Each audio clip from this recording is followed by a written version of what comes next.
Morning, guys. How we doing? It's Tuesday, back from the weekend, back from a little vacation, getting a real early morning run in today. Decided I'd just try it. I don't normally do it. Get up this early to go and run, but I figured why not? I might try to do a double session today, but we'll see. Just gonna Cliff Bar down real quick before we go out.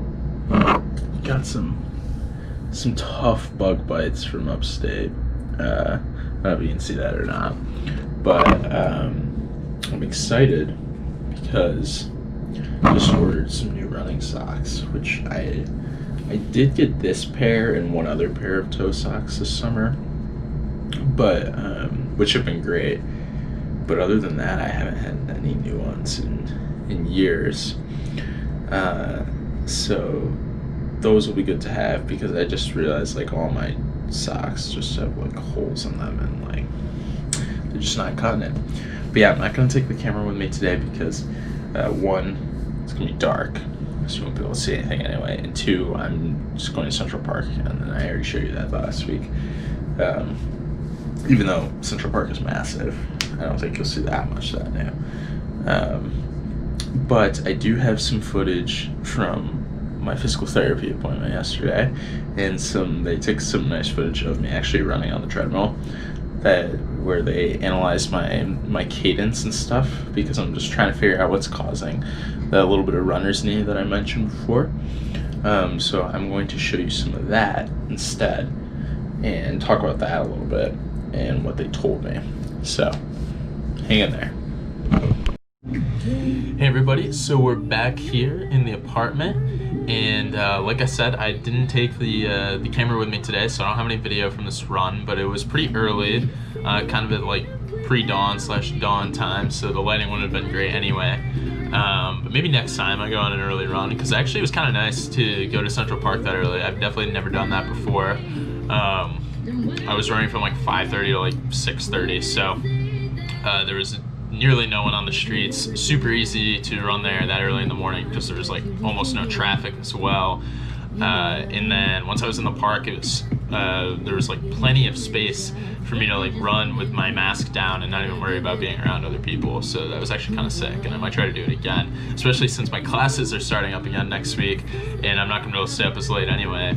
It might be time to start getting the early morning runs going rather than kind of waiting until like 11 a.m. every day. But yeah, anyway, it was a good run, and I'm gonna tell you why.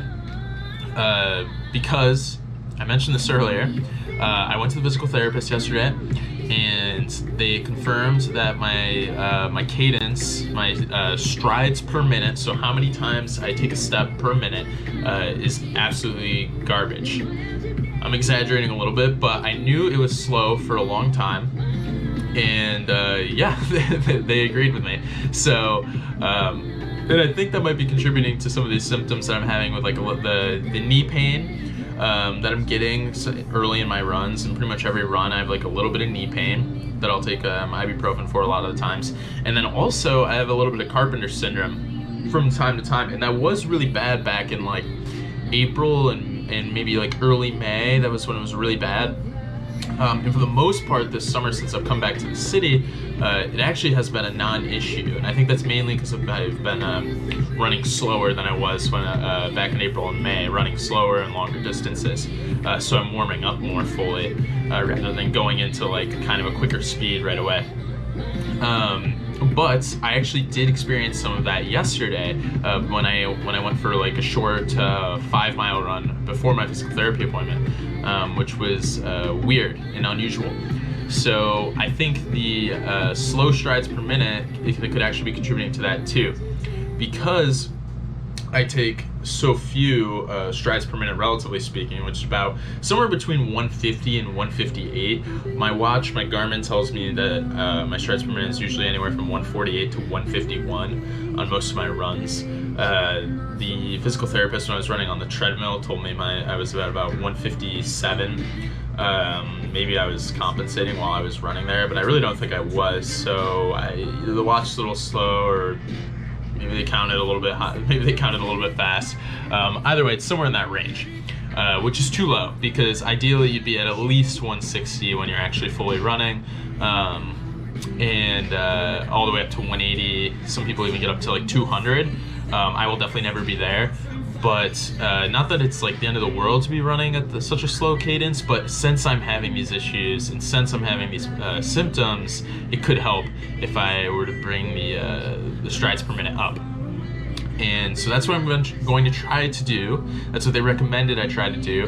And by doing that, I will be actually kind of forcing my foot strike to go from the heel to a little bit more towards the midsole, which can help alleviate all sorts of problems. And should take a lot of the pressure off my knees. So I'm hopeful that I'm going to be able to do that. And this morning, I focused on that when I was running, and by running to the beat of about a 160 to 165 beats per minute music, and that actually seemed to work quite well. Once again, my watch actually had me averaging for most of the run about 156 beats per minute.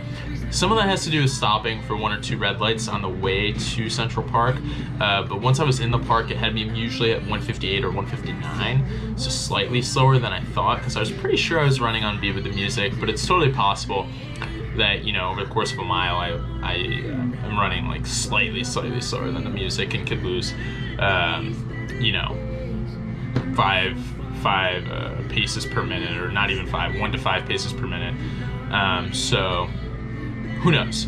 Either way, my strides per minute was definitely way up, at least, you know, 6, 7 strides per minute for each of those miles.